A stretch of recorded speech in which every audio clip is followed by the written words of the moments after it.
Well, good morning. I thought the only people who looked this fresh at this time of the morning were Amish. That's amazing. You look great. It is really a pleasure, and I mean that from the bottom of my heart, to be with you people this morning. You know, I have an opportunity. I have one of the greatest jobs in the world. I get to go around the country and have fun with people, and then go off and find another group to have fun with.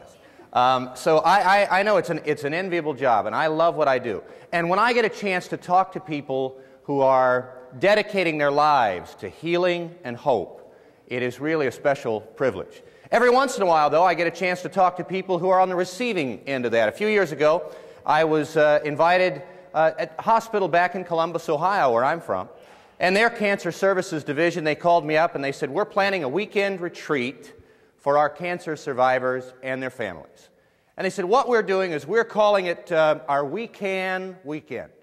And we're going to spend a weekend in just healing activities, promoting hope. We're going to explore their hopes and their fears, and we're going to bring all their families together because cancer is a family experience.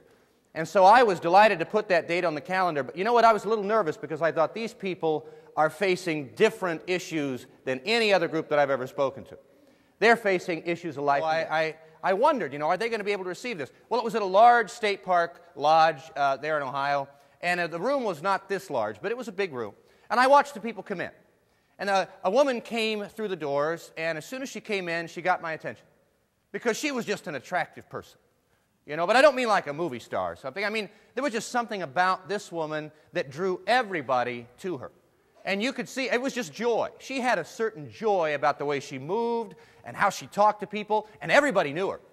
Everybody in that room knew who she was. She was a celebrity among these. She had a little group of disciples came in with her. And it was clear immediately that she was a cancer survivor.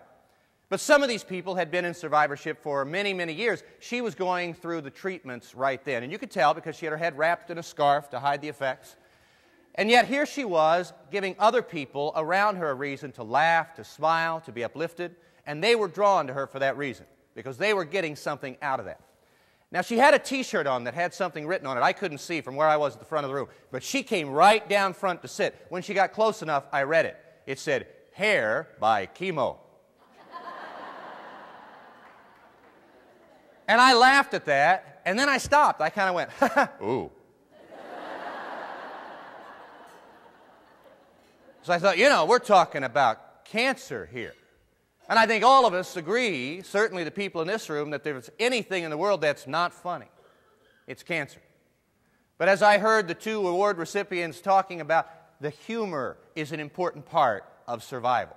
And she understood that in a way that I couldn't. But you know what? I began to learn that that was really an important and critical part because a year later, I was invited back to talk to just the nursing staff of that group. And I shared the story, and one of the nurses came to me and she said, the woman's name is Barbara. I recognize her from the description. And she said, she's been in remission now for 11 months. We've got great hopes for her. And all of her doctors and all of, we nurses, we all agree that her attitude and her humor has an awful lot to do with that. So that was thrilling. 5 years later, fast forward 5 years, they gave me the honor of coming to their Christmas tree lighting ceremony. And I said, what do I do? And they said, we would like you to be the honorary chairperson. And I said, that sounds important. What's my job? They said, really nothing. I said, I can do that. They said, you share a few remarks, and then you turn on the switch, and we'll turn on the tree, and everyone will run back inside for hot chocolate and cookies. Great. So I went up there, and I thought, I'll share the story of Barbara. So I did. I shared the story, and everybody rushed back inside because it was cold outside, except one woman who approached me. She came up to me, and she said, I love that story.